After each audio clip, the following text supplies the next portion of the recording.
our series covering Shoreline Response. Today, Marcus is going to talk about Shoreline Response in the context of the tiered preparedness and response wheel.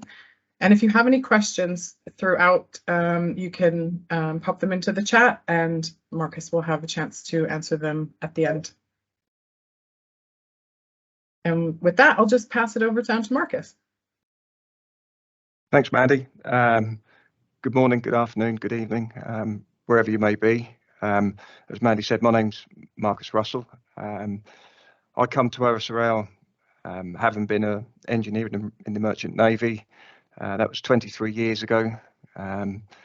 During that time since, I've had either, I don't know if you call it, the opportunity, good fortune or misfortune to be involved in a number of sort of like major spills, major incidents, and quite a few smaller incidents as well. So what I'm going to try and do today is draw on some of that experience and to articulate the shoreline response and the TPR wheel. So what I thought, hopefully if the IT will let me move my slides on. There we go, that should change. There's a little bit about myself, a picture of me. What I thought we'd do to start off with is just seeing as this is the tiered preparedness and response series webinars, just spend a couple of minutes just to remind ourselves of what it is and what it isn't in terms of a model. I guess it goes without saying, first things is prevention is better than cure, so not to have a spill in the first place if you possibly can. But the model itself, the TPR, as it is now as a wheel, has actually gone through, it's nothing new, it's quite an old concept really, but what it has gone through is several iterations and revisions, and the actual shape and format of it has changed quite a bit over certainly recent years. So in simple terms, it is a tool that identifies capability, and it will actually illustrate what that capability is.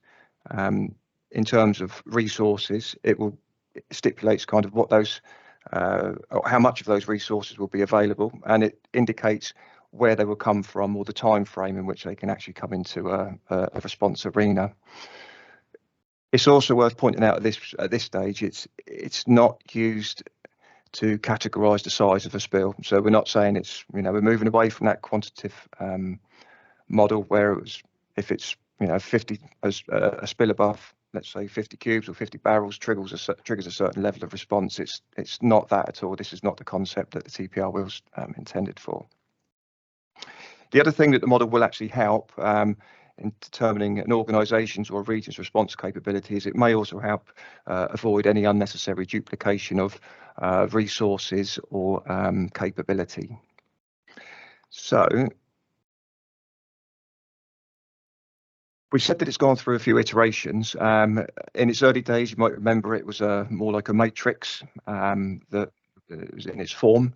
But what we've got now is a wheel, or a spoke, or wedges of a pie, whatever you like to call it. But following Macondo or Deepwater Horizon, there was a lot of work that was performed by industry to look at the capabilities that were needed, and they distilled that down to these core 15 capabilities that you can see here. Now, this isn't just for offshore.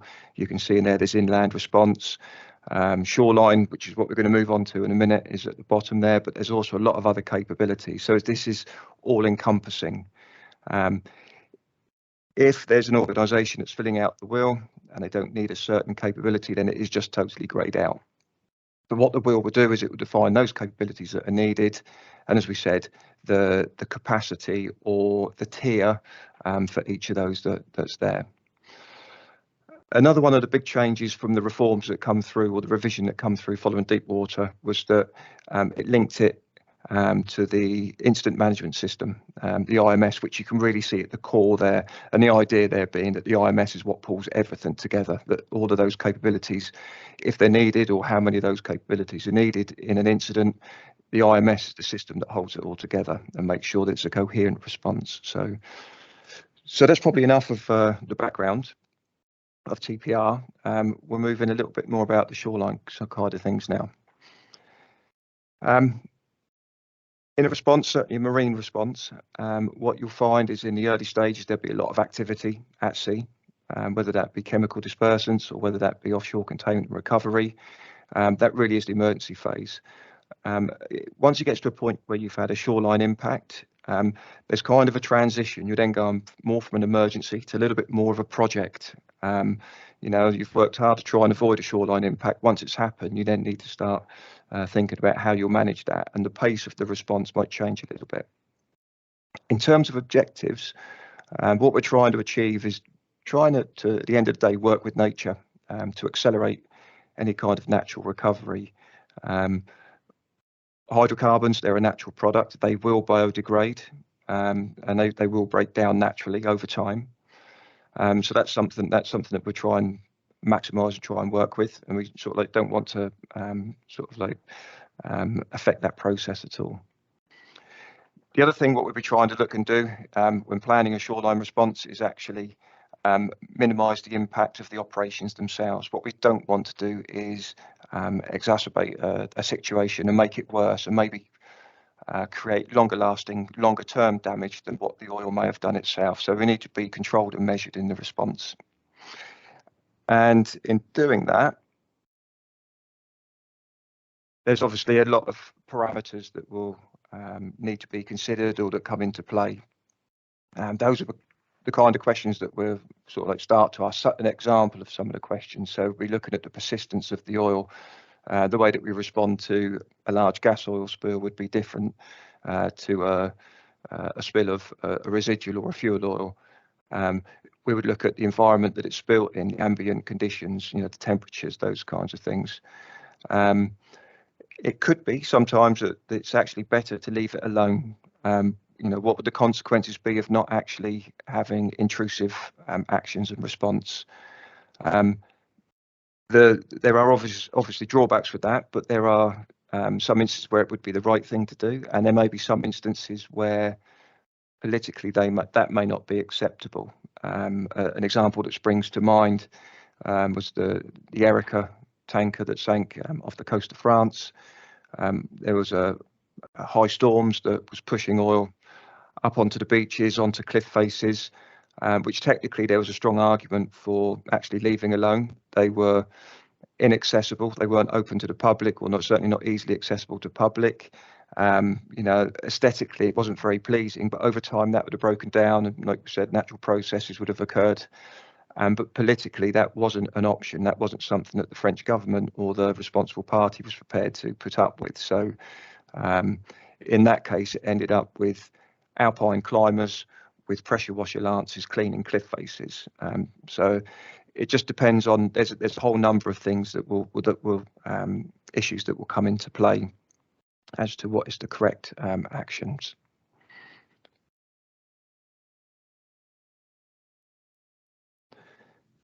So those are the objectives. The next part is probably worth just looking at some of the realities. Certainly with larger incidents, what makes shoreline response quite challenging, or can make it quite challenging. And one of those is basically logistics. The spread of oil and the distances involved on a shoreline impact can be quite vast. The Prestige, when you looked at the spill that happened there in 2002 off the coast of Spain, there was actually transboundary issues. It impacted the French coast, the Spanish and the Portuguese coastline. So logistically, it's a huge area to cover, and that creates problems in itself. To actually understand what's happening in the field, your surveys, what are the most heavily impacted areas, how to ascertain the levels of contamination in those areas, what resources are needed, and then actually trying to command and control those resources in the field, and to get the feedback of how operations may be progressing. If you can imagine such large distances, you're going to need a lot of people. Now, whether that labour is trained or untrained, it may come from the military, it may be volunteers, but there's a degree of ownership that those individuals that are going to be performing the work on the shoreline, they will need to be able to do it safely. They may need the correct PPE. They would need welfare, they need water, they need feeding, There'll be other welfare facilities that will need. So logistics and supply chain to keep that operating it does become quite large, quite quickly as well. I've touched on volunteers. Again, a lot of the intentions are they're well intended, but they do need management, and they do need to make sure, as a responsible party, we need to make sure that they're actually cared for and they're not putting themselves at harm or in danger, or actually maybe doing more harm than good in the cleanup itself. Another part of shoreline cleanup, all the time you're at sea, it's quite distant. You're not going to be easily accessible to that area unless you've got a helicopter or a boat. But once it comes ashore, it may mean that public amenity beaches need to be closed, or certainly if they're not closed, then the public can come onto work areas and they can get quite close and personal with the work that's going on the shoreline, so they can actually start then to form maybe their own opinion, which sort of is not always technically true, or maybe certainly with social media, you may not want some of those messages being pushed out. And then when you bundle all of those things together, you put them together financially, it can be quite costly. It's not going to be a cheap operation to put all that in place. So that's just to give a flavour of some of the challenges and the realities of a shoreline operation. But there are systematic ways that we try to work, and one of those really, quite often it gets overlooked, but if we've got good surveillance, if we know which way the oil is moving, if we've done our modelling, we may know where natural collection areas may form. One of the things we can do is a pre-clean. So if those areas where there's flotsam and jetsam that may collect, that could be pushed up above the high water mark so that it doesn't become contaminated and doesn't then have to be dealt with as hazardous waste. So it can help keep that contamination level down. Once oil has come ashore, there's basically 3 phases to the cleanup itself. One is the removal of bulk oil, one is the removal of stranded oil, and then finally is what we call the final polish, which is the removal of stains and lower volumes of hydrocarbon that may remain. It's important not to try and jump between each of the phases too quickly. It's a natural tendency that you want to get in. We want to clean it up as quickly as possible. But just depending on the status of the spill, it could mean that you're trying to jump from one to the other too soon. So if it's an ongoing release, it may be that you go through all 3 stages, you sign one site off, and then if there's still oil at sea or there's still oil being released, it may be that you then get pushed back to a stage 1 or a stage 2, which is demoralising for a workforce. So it's important that the steps are followed, and it's done methodically. Again, one example that I know from experience with the Erica was where we done exactly that. There was a lot of pressure to sign sites off to sort of demonstrate progress and to prove that the work was being successful. But there was unknown volumes of oil still at sea or submerged oil. So one of the sites that we had worked was cleaned. It was signed off. It was considered back to its normal state. Only for work to stop over an Easter period, during which there was particularly high seas and storms that then remobilised the submerged oil and pushed it back onto this natural collection area. Again, it creates problems in terms of morale for cleanup crews. The actual process itself is that we said it's working systematically, working through each of the phases in a controlled manner. But the general process is that we've already talked about surveys, or the importance of surveys and having that picture of what's happening in the field. So you can identify the areas that are most heavily impacted, where to assign the resources. So you have your surveys, you will then plan your cleanup activities, making sure that your logistics are resupplying operations so that they can perform the day-to-day activities. They report back on recovery rates and site progress. And at which point, once you achieve a certain threshold, you move on to the next phase and repeat the process of surveys, planning, and conducting operations. The importance of, there's a small box at the bottom there, termination for endpoint of activities. That really can be quite a contentious issue. The question used to be, how clean is clean?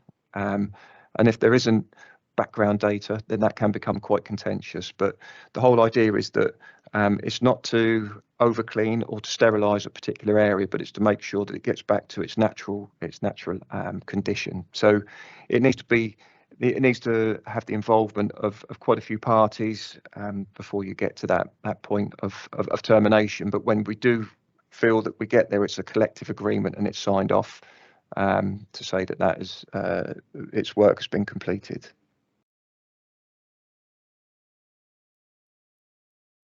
What we'll do now is just go through a little bit on each of those phases, each of those stages. So the first one that we said there is the bulk oil. This may be where you're actually getting waves of black oil that's coming ashore. It's preferable if waste can be recovered as liquid. Then it may be possible for that to be sent away for reprocessing. It may be easier to actually dispose of in that respect. But generally, it will require specialist equipment. That's where you need your booms, your skimmers, your pumps, storage tanks, that kind of those kinds of resources to be able to capture that liquid waste. And again, some of the impurities, small bits of flotsam, jetsam, and seawater, that may actually prevent some of that liquid oil actually from being reprocessed or reintroduced into the processing facility. So it's not a guaranteed, but if we can get liquid waste, we'll prefer that much over solid waste. There can still be high volumes of oil that are stranded on the shoreline. And it depends on what shoreline type that it is. You can see here on the picture, large, wide sandy beaches, which are probably preferable, certainly more straightforward in terms of cleaning. The kit that we can use for that is low tech. You can see JCBs, front end loaders, general heavy plant, and they can have the ability to clear large areas over relatively short periods of time, but they can also create large volumes of waste. If they're removing too much sediment with the oil, quite quickly that waste volume can increase, and it's a problem that needs to be dealt with. So for that reason, it may be low tech and it may recover or clean areas quickly, but it still needs careful management. And again, just to prove the point, if you look at the picture on the screen, you can see there's quite a few track marks and tyre marks that have gone up and down the beach. Obviously, the JCB operator is not being well supervised, and you can see that he's obviously driving over the oil, driving the oil into the sand and making a problem for further down the road. So it still needs to be carefully monitored. Again, certainly, if sediment removal is a problem, it may mean that manual recovery is an option. It's a much lower recovery rate. It means that you will need a lot more labour. Again, that will need more supervision, remembering your command of control. And they will also need their logistics and their support, PPE, things like that. So this is a trade-off, but it may be particularly useful in areas where a shoreline is particularly sensitive and we don't want to take away any more sediments than is absolutely necessary. So those are kind of the options for phase one removal of bulk oil.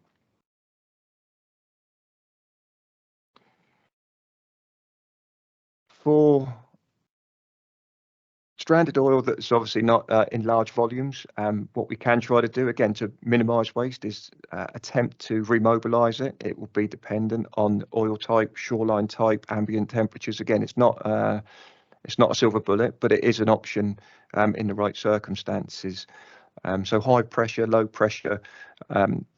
volume, low pressure flushing of shorelines, basically trying to remobilise oil that is stranded, push it back into the tidal zone where it can be contained with using boom and recovered using skimmers. Again, it reduces the amount of waste and it gives us that liquid waste or that liquid product that we can then send away for reprocessing. So flushing is one option. If it's buried, another technique that we may be able to use is actually to flush it out with lances. Again, using the lance, we can actually pump water to bring the oil to the surface where it can be contained in a boom for recovery. or an alternative may actually be that we use manual labour to remove the clean sediment and to dig out areas of contamination. Again, not suitable for large areas, but and it's very labour intensive, but again, it needs careful consideration where it may or may not be suitable. There's also the option for surf washing. This may be for lower levels of contamination on sediments such as pebbles and cobbles, where removing large volumes is not desirable. So we can use the natural energy from the surf by day after day pushing the sediments into the surf zone, where the natural cleaning process or the wave action will gradually remove the contamination from the sediments and leave it open for bioremediation. Again, these are low volumes of oil concentration.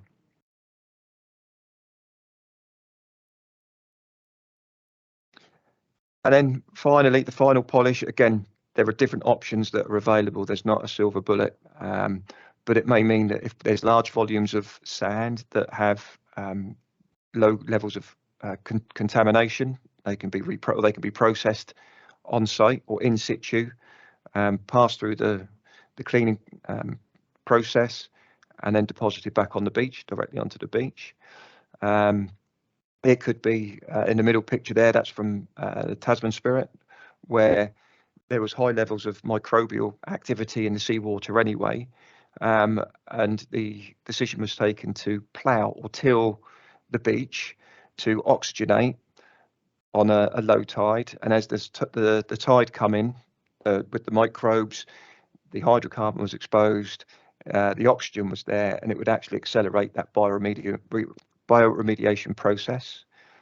Or on rocky shorelines, it may mean that pressure washing is an option. Again, being careful not to use steam clean, and this is maybe warm water, so as not to sterilise and totally sterilise an area. But again, this is the importance of selecting the right method for the right circumstances.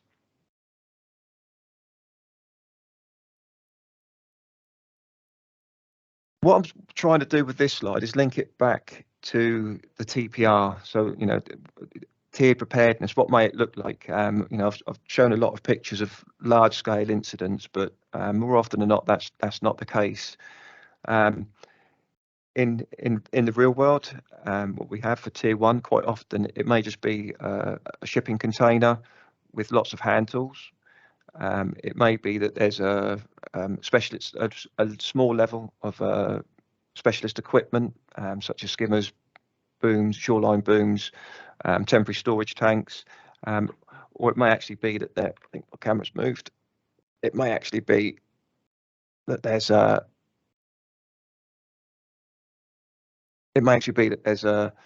equipment package, a tier 1 equipment package that's hired in just for the short-term duration of an operation. Tier 2, again, bearing in mind this is risk-based, so if it's an operation that's in a particularly remote area, the tier 2 capability of a particular operator or region may have to be enhanced. So that could be an enhanced tier 1. It could be that there are commercial operators. That's moved again. It could be that there are commercial operators that can be brought in, or it could even be a mutual aid agreement. So there's different options for tier 2. And then finally, for tier 3, there's organisations such as OSRL that will keep the large-scale resources that are able to be mobilised internationally or nationally at short notice. So again, it just depends on what activities are being carried out and what the shoreline types are, the remoteness, the risk, and all those factors that will play into what the TPR wheel may actually look like.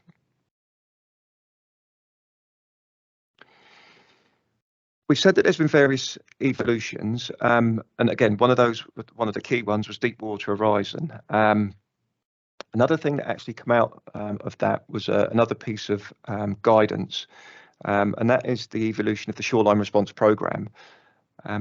Obviously, that was a larger scale incident, and the systems that were in place were intended for long-term planning and coordination of operations, but they evolved as the spill evolved, but it was a very effective way of managing such an incident.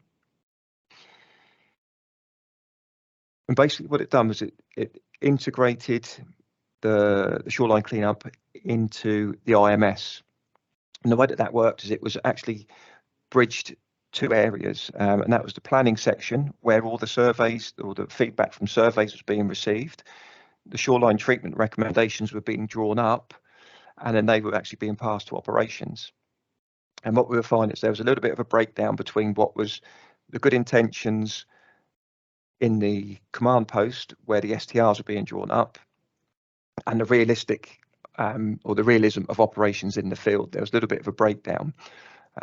So what we actually found was that there was a position for what we called SCAT, Ops Liaison. So SCAT is your shoreline cleanup assessment techniques. Obviously operations is where the work's being done. Excuse me. But what we were doing is going out into the field and making sure that the guys in the operations had the correct STR for that zone. They had the correct equipment and resources available to them, and that they also understood what the STR meant so that the work could actually be conducted in the way that was intended. But this was something that, like I say, it was a large scale spill and it was something that evolved over a period of time. But that has now been formalised. So like a lot of the good practice guides, that is actually available on the IPECA website, or if you go to the GI WACAF or the Osprey, the other GI initiative websites, there's a full library of the good practice guides and guidance. So I'll direct you there if you wasn't already aware of that. I think, Mandy, the next slide is the end. Excuse me, my voice is going now. But well done. Thanks. I don't know if there's any questions. There haven't been any come in, but if anyone has any questions, you can just type them into the Q&A box. If you're joining by mobile, you'll just kind of have to pull that down on the top of the screen, and you'll see a little Q&A chat bubble. If you're on your laptop, it's a Q&A at the top navigation. Our next series session in the series will be on July 6th, where Dave Rouse will be discussing protection of sensitive resources. So now that you're on the list and registered for this seminar series, you'll receive a link to join that, and you'll also receive a recording of this seminar and some of the helpful documents that Marcus referenced in his presentation. So I'll just give it another minute and see if we do get any questions from the audience. And if not, you can always send them to Marcus. We do have one. Can you use some kind of chemical or solvent during the low pressure flushing, is the question, Marcus. It's a good question. Some dispersants have been approved for shoreline use, but I think it's something that have to be used very cautiously if it was a dispersant. Again, in my experience, there have been examples of products that have been used on the shoreline for cleaning, certainly more things like bedrock and rock faces and cliff faces. Yes, there have been products that have been used. It's certainly something I would be cautious about. If I was on the beach myself, I'd be cautious about and probably look to take guidance from other sources before using it wide scale. Yeah, so in the answer to the question, yes, there are some. Do we advocate their use regularly? I personally haven't used them that often, and it's something I would probably be cautious of, but it may be something that regulators would have a list of what is approved and what may not be used on the shoreline. But yeah, it's a good question. So I don't know that we don't have any other questions at the moment, but again, if anyone had anything that they wanted to ask Marcus about, you can send him an email. Yeah, feel free. Great. Well, thank you so much for joining us, everyone. And again, don't forget to join us on Wednesday, July 6th at 2 o'clock for the protection of sensitive resources.